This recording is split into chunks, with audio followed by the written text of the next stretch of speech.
Drugs పై ఉక్కుపాదం మోపాలని మరోసారి స్పష్టం చేశారు సీఎం రేవంత్ రెడ్డి. ఇంజనీరింగ్ విద్యార్థులే డ్రగ్ పెడ్లర్ గా మారుతున్నారని, ఇది తెలంగాణకు అత్యంత ప్రమాదకరమని అన్నారు. డ్రగ్స్ వల్ల యువత నిర్వీర్యం అవుతుందని అన్నారు. ఇంజనీరింగ్ విద్యార్థులకు బేసిక్ నాలెడ్జ్ ఉండడం లేదని, అటువంటి కాలేజీల అనుమతులు రద్దు చేస్తామని హెచ్చరించారు సీఎం రేవంత్ రెడ్డి.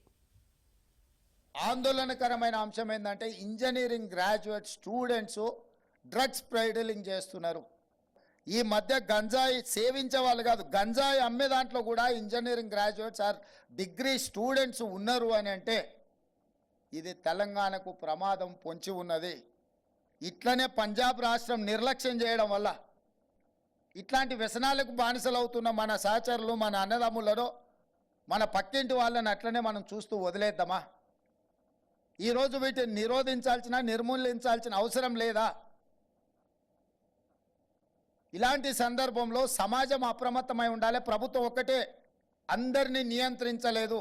కొంతమంది పబ్లిక్ లైఫ్లో ఉన్నవాళ్ళు రోల్ మోడల్గా ఉండాల్సిన అవసరం ఉంది. వాళ్ళు బానిసలు అవ్వడమే కాకుండా అలాంటి వాళ్ళని సమర్థించే మాటలు కూడా కొంతమంది అప్పుడప్పుడు మాట్లాడుతుంటారు. ఇది సమాజానికి మంచిది కాదు. చాలా ఆందోళనకరమైన అంశం. చిన్న చిన్న బేసిక్ నాలెడ్జ్ కూడా ఇంజనీరింగ్ పట్టా పొందే వాళ్ళకి కొంతమందికి రావడం లేదు.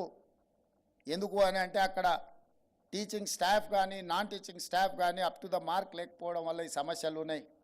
కాలేజీ యాజమాన్యులకు కూడా నేను సూచన చేస్తున్నా, మీరు రాబోయే రోజుల్లో ఈ విధంగా కొనసాగిస్తే మీ కాలేజీల అనుమతులు రద్దు చేయడము తథ్యము అని చెప్పి నేను చెప్పదలుచుకున్నా.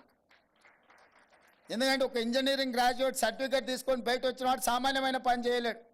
వ్యవసాయం పని చేద్దామంటే నామూసి, ఊరికెళ్ళి తల్లిదండ్రులకు ఉద్యోగం రాలేదని మొహం చూపించడానికి, అయ్యో మా తల్లిదండ్రులు కష్టపడి మమ్మల్ని హైదరాబాద్కు పంపించి మంచి మంచి కోచింగ్ సెంటర్లలో మాకు శిక్షణ ఇచ్చిండ్రే, మేము అశోక్ నగర్లో లేకపోతే అమీర్పేట్లోనో దిల్సుఖ్ నగర్లోనో కోచింగ్ సెంటర్లలో శిక్షణ పొంది ఇప్పుడు ఉద్యోగం లేకుండా మళ్ళీ ఊరికి వెళ్ళడం ఏంది అని ఎక్కడ కాని పరిస్థితులు నిరుద్యోగ యువతకు ఈరోజు వచ్చింది. అందుకే పాలిటెక్నిక్ కాలేజెస్ను కూడా అప్గ్రేడ్ చేయండి. దానిపైన యంగ్ ఇండియా స్కిల్స్ యూనివర్సిటీ అని ఈరోజు తెలంగాణ రాష్ట్రంలో ఇండియాకి ఒక బెస్ట్ మోడల్ని ఇంట్రడ్యూస్ చేసినాం. తప్పకుండా రాబోయే రోజుల్లో తెలంగాణ రాష్ట్రమే ఈ దేశానికి ఒక రోల్ మోడల్గా తీర్చిదిద్దుతాం.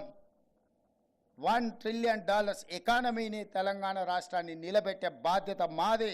రాబోయే 4 సంవత్సరాలలో 3 లక్షల కోట్ల బడ్జెట్ను 7 లక్షల కోట్ల రూపాయలకు ప్రతి సంవత్సరం తీసుకెళ్లేంత విధంగా ముందుకు తీసుకెళ్లడానికి మా ఐటీ అండ్ ఇండస్ట్రీస్ మినిస్టర్ సపోర్ట్తోని, మా క్యాబినెట్ కలీగ్స్ సపోర్ట్తో ముందుకెళ్తాం. గత పాలకుల్లో కొంతమందికి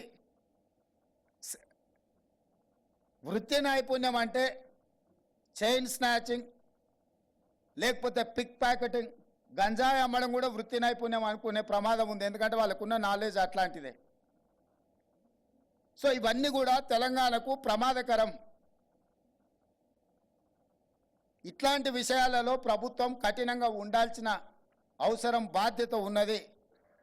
సహకరించి ఇలాంటి వాటిని నిలువరించడానికి మీ అందరూ కూడా ముందుకు రావాలి.